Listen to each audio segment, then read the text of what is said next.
Today, you're allowed freedom of speech in some measure online. You can say what you want, and the worst case that you'll get is you're going to get kicked off of YouTube, you're going to get kicked off of Twitter, you're going to get deplatformed, right? This is a big level of interference, but it's happening from the efforts of private companies rather than governments. Now, when it comes to trade, we can't do the same thing where we send money. We can't trade, we can't exchange, we can't interact with each other in the same way. And this is what I think, for me, is the most interesting point about Bitcoin. And I've said this before.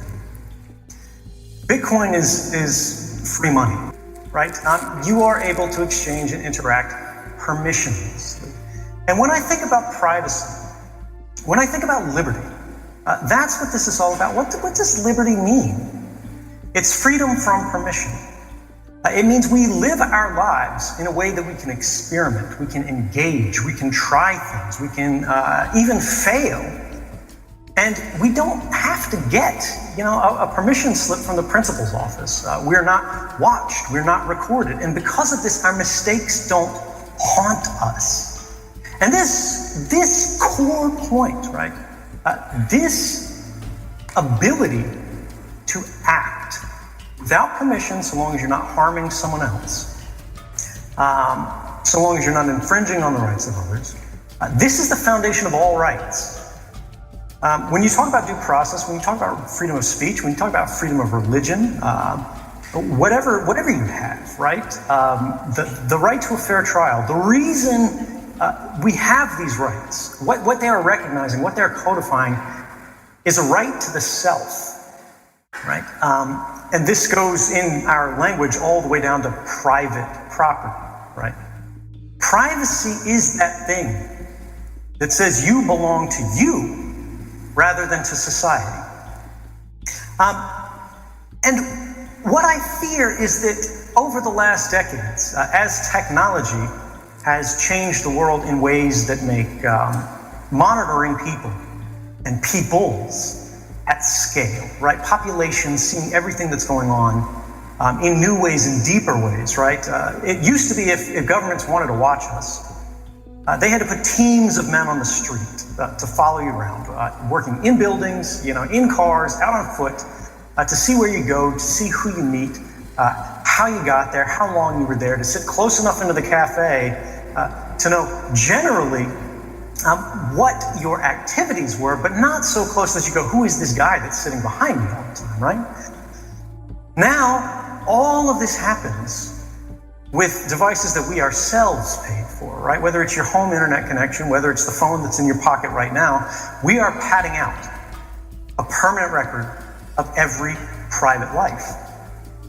And once we do that, privacy stops being the status quo, right? Liberty stops being the natural state of things. And now it's a point in tension with the systems of the day. And what does that actually boil down to, right? What does that actually mean? Privacy has always been the natural state of human existence.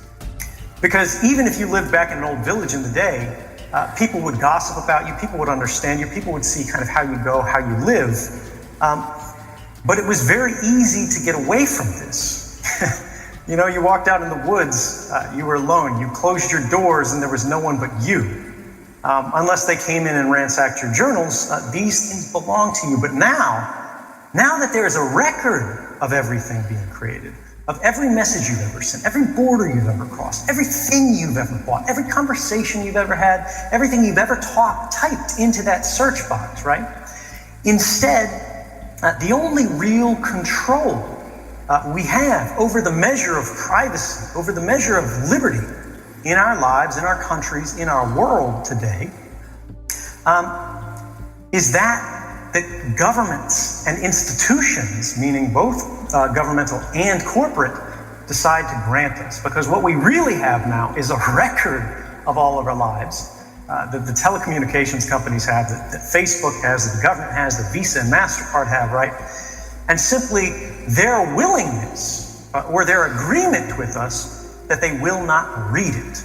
except where the law permits it, except when they choose to break that, and when it's simply too expensive and too difficult. But the whole thing about too expensive, too difficult, just over the span of my life, just over the span of the last few years, we've all seen that difficulty dropping and dropping and dropping. And as we get better deep learning, machine learning, and artificial intelligence methods of sorting through big data, eventually it's going to be cheap, it's going to be easy, it's going to happen on the fly. And so what then, right? So when you ask, why does privacy matter, right? And we scope back from all of this of what's happening now and how does it work, into what it means. Surveillance, everybody thinks about 2013 and why I came forward, and they think surveillance. 2013 wasn't about surveillance. Surveillance was the mechanism used to discuss a conversation that was affecting all of us, which is that our governments, even in what we like to believe are free and open societies, are becoming increasingly comfortable making decisions without involving the democratic process, right? We weren't asked if we wanted to vote in favor of mass surveillance, right?